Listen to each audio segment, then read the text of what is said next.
अस्सलाम वालेकुम व्यूवर। मैं हूं Suhail Shahzad mechanical engineering practices से।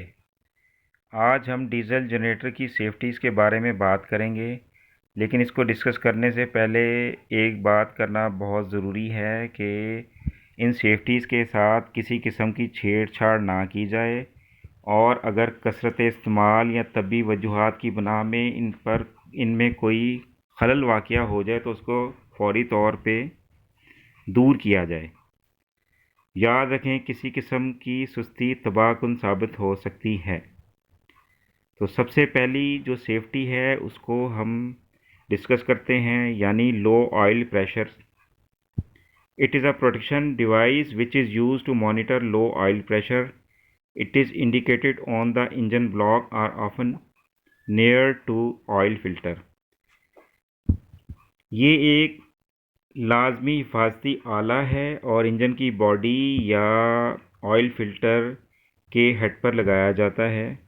जब इंजन में ऑयल का प्रेशर 35 psi के लगभग हो तो ये स्विच एक्टिवेट हो जाता है और मुतात होने का सिग्नल देता है। जब प्रेशर मज़ीद गिरकर 25 psi के लगभग पहुंचता है तो ये आला डीएक्टिवेट होकर इंजन शट डाउन कर देता है और यूं इंजन सीज होने से बच जाता है। इस सेफ्टी के एक्टिवेट होने की कई वजूहात होती हैं, जिसमें इम्प्रॉपर ऑयल की सर्कुलेशन जो कि मूविंग पार्ट तक नहीं जाती। इसके अलावा अगर इंजन में मुख्तलिफ़ जगहों से ऑयल की लीकेजेस हो जाएं तो उसकी वजह से ऑयल का लेवल कम हो जाता है, या बैड ऑयल जो कि फ्रीक्वेंसी गुजरने के बावजूद भी इस्तेमाल हो रहा हो तो उसकी वजह से ये सेफ्टीज़ एक्टिवेट होती है।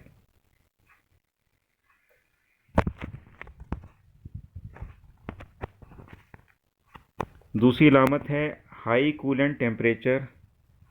It is a protection device which is used to monitor high coolant or water temperature. It is installed on close to the thermostat of cooling system or inside of it. ये भी एक लाजमी हिफाजती आला है और thermostat housing पे लगाया जाता है। जब इंजन में कूलेंट का टेम्परेचर 105 डिग्री सेंटीग्रेड के नज़दीक पहुंचता है तो ये आला इंजन को शट डाउन कर देता है और यूं इंजन की गैसकेट वगैरह जलने से महफूज रहती है। अगर आप चाहते हैं कि ये आला अपने काम में मसरूफ़ रहे तो लाजम है कि इंजन का रेडिएटर साफ़ रखा जाए और उसमें कूलेंट की मिकदार पर भी नज़र रखी जाए। इसके अलावा और रीज़न भी हो सकती हैं, जैसे लो ऑयल लेवल हो जाए इंजन में, या इंजन की अगर कैपेसिटी 30 kV है तो उसको उसकी कैपेसिटी से ज़्यादा लोड कनेक्ट किया जाए, यानी over connected load on genset against rated capacity, एक ये भी वजह हो सकती है। कूलिंग सिस्टम माल फंक्शन अगर कर जाए ये भी वजह हो सकती है। तो हमें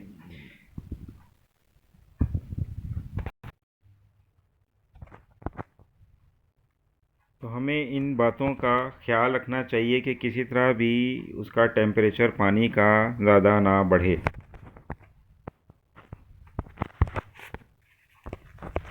तीसरी लामत है low coolant level. It is a protection device which is used to monitor low coolant level. It is installed on radiator.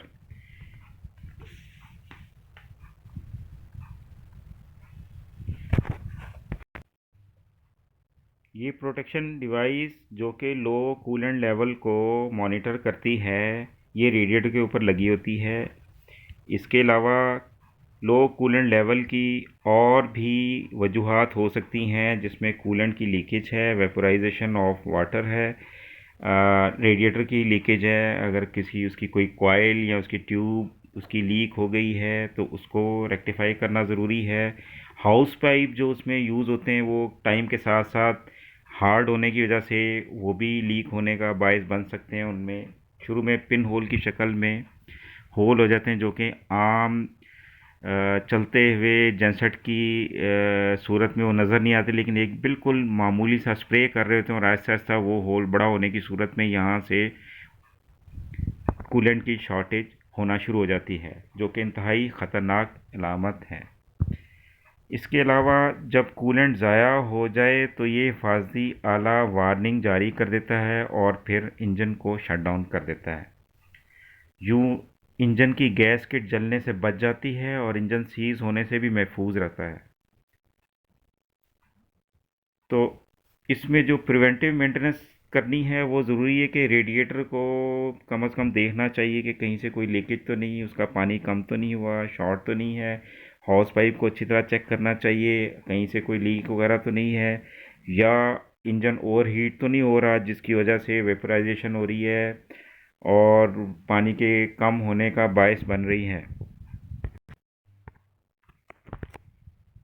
चौथी अलामत है इंजन ओवर स्पीड सेफ्टी।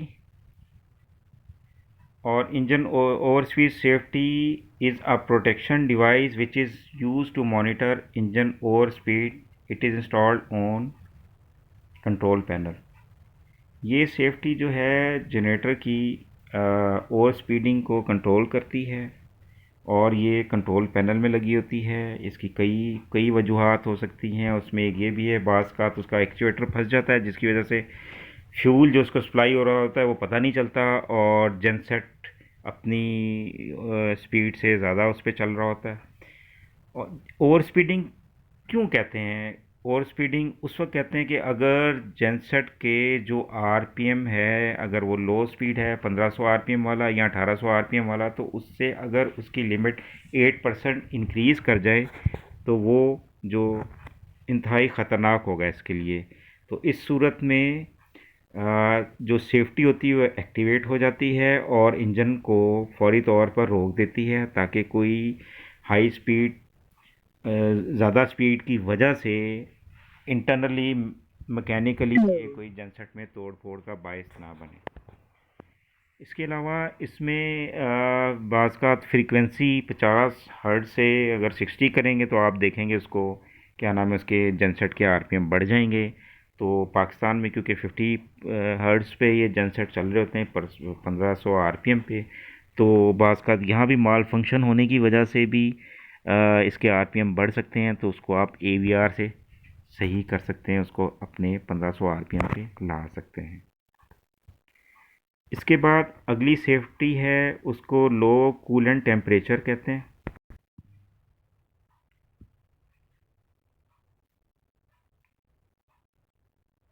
इस सेफ्टी का काम इंजन के टेम्परेचर को 35 डिग्री सेंटीग्रेड से कम ना होने से रोकना है। अगर 35 डिग्री सेंटीग्रेड से इसका टेम्परेचर कम होगा तो चांसेस हैं कि जो लाइनर और रिंग पिस्टन के दरमियान लाइनें पड़ सकती हैं, उसको डैमेज कर सकता है, या वाटर बॉडी और वाटर पंप भी इसका शिकार हो सकते हैं अगर जनसेट का टेम्परेचर 35 डिग्री सेंटीग्रेड से कम हो। इस सूरत में हमें एंटी फ्रीज़ भी इस्तेमाल करना चाहिए। जैसा कि हम जानते हैं कि सेफ़ रेंज जो है वाटर टेम्परेचर की वो है 70 डिग्री सेंटीग्रेड। इसमें मूविंग पार्ट्स और सब बड़े अच्छे तरीके से वर्क कर रहे होते हैं क्योंकि यहाँ पे इस सूरत में सडन टेम्परेचर डिफरेंस नहीं होता। लेकिन अगर हम इसको 35 डिग्री सेंटीग्रेड से नीचे लेके जाएंगे तो उसमें मेजर ब्रेकडाउन का होने का अंदेशा होता है। छठी अहम सेफ्टी, उसको हम हाई ऑयल टेम्परेचर यानी एचओटी सेफ्टी भी या स्विच बोलते हैं। HOT switch is a protection device that is used to monitor high oil temperature. HOT switch is installed on the oil pan. ये आला भी हाई टेम्परेचर को मॉनिटर करता है और जनरेटर के क्रैंक केस के पास ऑयल पैन के करीब ये लगा होता है। When oil temperature is reached to 135 degree centigrade, HOT switch will activate shutdown mechanism and stop engine। जैसे ही जनरेटर का टेम्परेचर 135 डिग्री से तजावीज़ करने लगता है तो ये आला इंजन को शट डाउन करा देता है। और इसकी चंद रीज़न ये भी हो सकती हैं कि ऑयल टेम्परेचर क्यों बढ़ता है। उसमें नंबर वन ये है कि blockage in the oil galleries. मुख्तलिफ़ गैलरीज से जैसे कि हम जानते हैं मुख्तलिफ़ मूविंग पार्ट्स को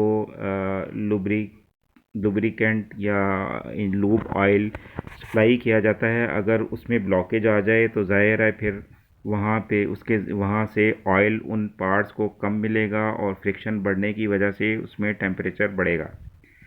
इसके अलावा लो कूलेंट लेवल यानी पानी का टेम्परेचर भी अगर कम हो और पानी किसी वजह से भी शॉर्ट कर रहा हो जनसेट, तो उसकी चाहे वो वजह ओवर हीटिंग हो या फ्रिक्शन बढ़ गई हो, तो उस सूरत में भी हाई टेम्परेचर हो जाएगा इसका ऑयल का।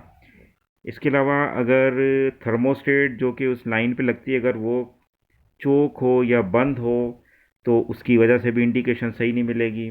इसके अलावा फॉल्टी हेड गैस्केट, अगर टेम्परेचर बढ़ने की वजह से उसमें कहीं किसी जगह कोई क्रैक या लीक डेवलप हो जाए तो वहाँ वो पानी के साथ मिक्स होना शुरू हो जाएगा।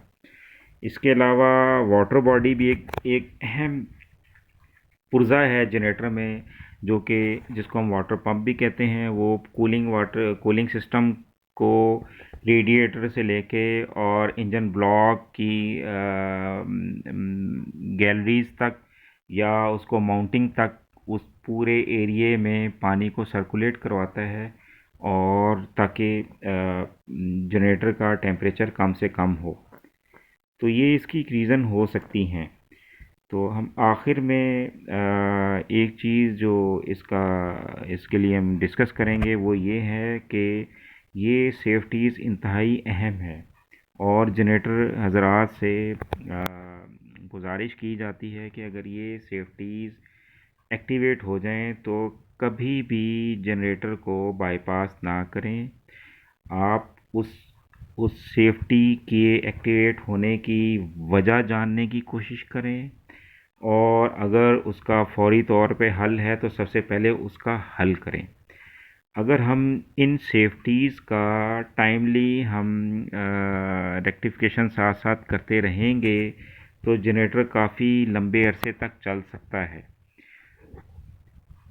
ऑयल चेंज जो कि हम 200 केवीए जनसेट में 6 माह या 200 घंटे which ever come first in ideal condition में हम उसको कर रहे होते हैं। अगर इस फ्रीक्वेंसी से भी अगर हम देर बाद ऑयल चेंज करेंगे तो ज़ाहिर है फ्रिक्शन होने की वजह से उसकी विस्कोसिटी भी कम हो जाएगी और जब विस्कोसिटी कम होगी तो ये दो जब पार्ट्स आपस में रगड़ खाएंगे तो टेम्परेचर बढ़ेगा। तो जनरेटर में सबसे अहम चीज़ जो है टेम्परेचर या ऑयल प्रेशर है। आप इन दोनों चीज़ों का ख्याल रखेंगे तो जनरेटर चलता रहेगा और ऑयल चेंज टाइमली करते रहेंगे। तो जो नॉर्मली हमें बताया जाता है या हमारी एक प्रैक्टिस में है कि कोई भी जनरेटर अगर इन चीज़ों का ख्याल रखें तो 10,000 घंटे तक चल सकता है। उसके बाद ज़ाहिर है पार्ट्स की एक अपनी लाइफ होती है, तो उसके बाद हम मेजर ओवरहॉलिंग की तरफ जाते हैं। तो मेजर ओवरहॉलिंग भी एक बहुत बड़ा सब्जेक्ट है, उसको हम एंड में इंशाल्लाह बड़ी डिटेल से बात करेंगे। अब इन सेफ्टी के बाद नेक्स्ट हमारा इसमें होगा कि हम ऑयल चेंज फ्रीक्वेंसी को डिटेल से डिस्कस करें कि 200 केवीए तक की क्या होगी। अगर 200 केवीए से ऊपर होंगे जनरेटर तो उनकी क्या होगी। नए जनसेट को जब परचेज़ करना है और उसको इंस्टॉल करने के बाद उसका फ़र्स्ट ऑयल चेंज 50 घंटे के बाद करना है तो उसकी क्या वजह है और मुख्तलिफ प्रोएक्टिव हमें या प्रिवेंटिव अप्रोच कौन कौन सी अडॉप्ट करनी है, प्रिवेंटिव मेंटेनेंस क्या है, इसको इंशाल्लाह आहिस्ता आहिस्ता हम इसको डिस्कस करेंगे। अगर आपको मेरी ये चैनल पसंद आए और ये टॉपिक आपको जो आपसे डिस्कस किया आपको अगर अच्छा लगे तो काइंडली सब्सक्राइब कीजिएगा। इसके साथ ही इजाज़त चाहूँगा। खुदा हाफिज़।